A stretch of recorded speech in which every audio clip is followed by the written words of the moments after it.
Kendall United Methodist Church is celebrating 100 years of serving Christ. The church was founded in 1922, about 1 mile northwest of our current location on modern-day 100th Street, which was then known as Smoke Road.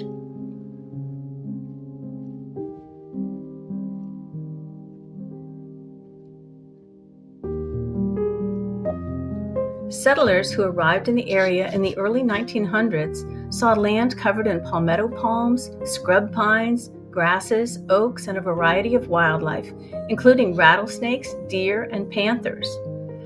In 1896, Henry Flagler brought the Florida East Coast Railroad to Miami and then extended it to Homestead. Prior to the addition of this extension, Flagler's railroad hugged the coast as it passed through the cities of St. Augustine, Daytona, and West Palm.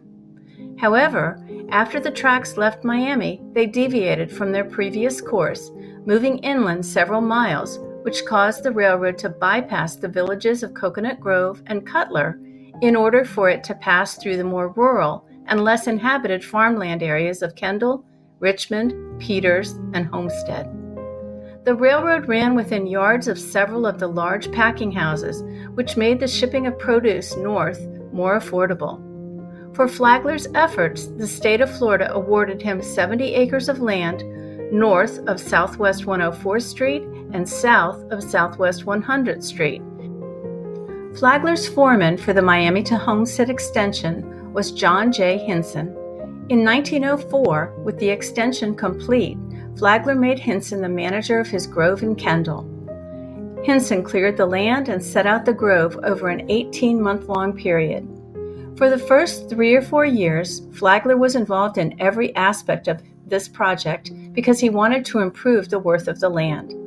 Henson built a home, workers' quarters, and a 20-by-20 store across the railroad track for his workers, pickers, and packers.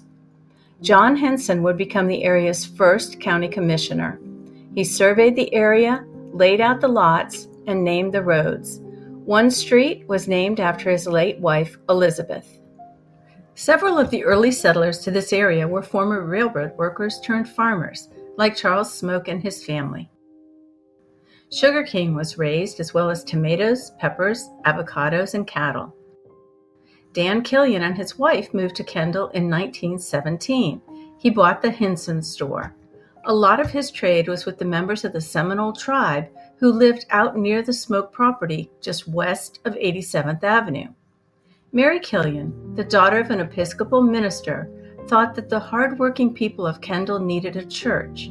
She started a Bible study that met in various locations, including an empty storefront, a blacksmith shop, and the railroad depot. Dick Rice bought Flagler Grove with his partner George Merrick in 1921. The Rice family moved to the property and into the house built by John Henson. In 1925, Dick Rice donated land on Smoke Road to Kendall Church. A simple frame building was built for their meetings. Unfortunately, the Great Hurricane of 1926 hit Miami, destroying the new church building. The community and the church were rebuilt, and the doors reopened in 1927. Once again, misfortune struck the young church. In 1929, the bottom fell out of the land boom, and with the crash came poverty.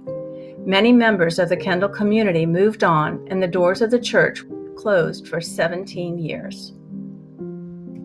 In 1946, 6 families gathered together for the same reasons Mary Killian had gathered her neighbors together 24 years earlier, for fellowship, to study the Bible, and to worship God. The doors of the church reopened, and under the guidance of Reverend William Caldwell, the church grew. When money was bequeathed to the church in 1950, land was purchased on the corner of 104th Street and 77th Avenue. Kendall United Methodist Church has been through fires, floods, droughts, hurricanes, and poverty, but through it all, Kendall has stood strong for 100 years. Kendall is its people, a community of hardworking individuals and families who support and guide the church through their faith and a genuine love of the Kendall United Methodist Church.